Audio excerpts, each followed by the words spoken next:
غزوہ احد کے موقع پر جب یہ خبر پھیل جاتی ہے کہ حضور علیہ السلام کا انتقال ہو گیا، حضور شہید کر دیے گئے، تو مدینۃ المنورہ میں ایک کوہرام مچ گیا، حتیٰ کہ عورتیں بے چین ہو گئیں، مضطرب ہو گئیں۔ تو ایک انصاری خاتون میدان احد کی طرف بھاگی، اس کا بھائی بھی جنگ میں شریک تھا، اس کا شوہر بھی شریک تھا، اس کا بیٹا بھی شریک تھا جنگ میں، اور اس کا والد بھی شریک تھا۔ یہ چاروں رشتے ہوتے ہیں، تو یہ چاروں کے چاروں شریک تھے اس جنگ میں۔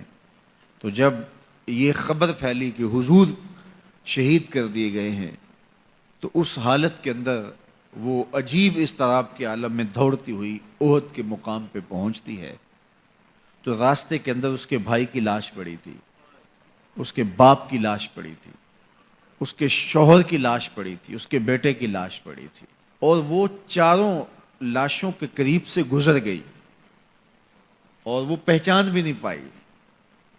تو پوچھتی ہے یہ کس کی لاشیں ہیں؟ تو کہا کہ یہ تیرے بھائی کی لاش ہے، یہ تیرے باپ کی میت ہے، یہ تیرے شوہر کا لاشا پڑا ہے، یہ زخموں سے چور زندگی کی بازی ہار کے شہادت کا دولہا بن کے تیرا بیٹا لیٹا ہوا ہے۔ تو وہ کہنے لگی کہ مجھے یہ بتاؤ میرے حضور کیسے ہیں، مجھے یہ بتاؤ میرے حضور کیسے ہیں۔ تو لوگوں نے کہا کہ حضور خیریت سے ہیں۔ تو کہا مجھے چین نہیں آئے گا جب تک حضور علیہ الصلوۃ والسلام کو دیکھ نہیں لیتی۔ پھر اس خاتون کو، جس کے 4 عزیز رشتے بچھڑ گئے تھے، اور بھائی نے، بیٹے نے، اور شوہر اور باپ نے شہادت کا جام نوش کیا تھا، پورا گھر کا گھر آج احد کے میدان میں بچھا ہوا ہے، تو کہا مجھے حضور تک لے جاؤ۔ تو آقا کریم علیہ الصلوۃ والسلام کے پاس جب اسے لے جایا گیا تو اس نے حضور کا دامن پکڑ لیا اور کہا کہ ہر مصیبت ہیچا جب آپ جو ہیں، جب آپ سلامت ہیں تو کوئی دکھ ہی نہیں ہے۔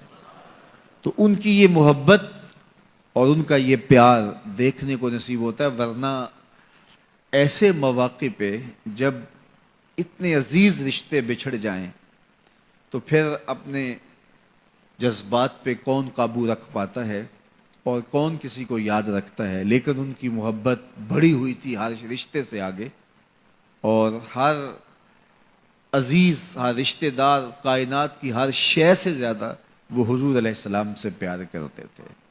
نہ انہیں مال کی غرض تھی۔ حضور حکم کرتے ہیں تو ابو بکر صدیق رضی اللہ تعالیٰ عنہ سارا مال حضور کے قدموں میں ڈھیر کر دیتے ہیں، اولادیں حضور کے راہوں میں، حضور کے رستوں میں قربان کر دیتے ہیں، اور ہر دکھ جھیل کر کے بھی حضور علیہ الصلوۃ والسلام کی خیریت انہیں مطلوب ہے۔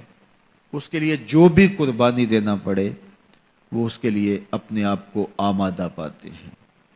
تو یہ میرے حضور علیہ السلام کا پیار تھا، یہ حضور کی محبت تھی جو جیتے جاگتے انسانوں کے سینوں کے اندر موجود تھی۔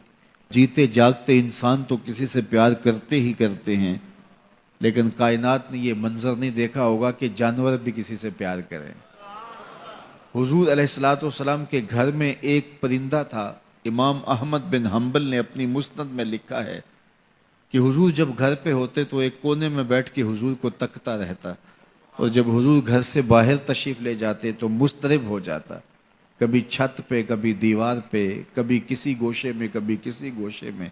جب حضور دوبارہ گھر تشریف لاتے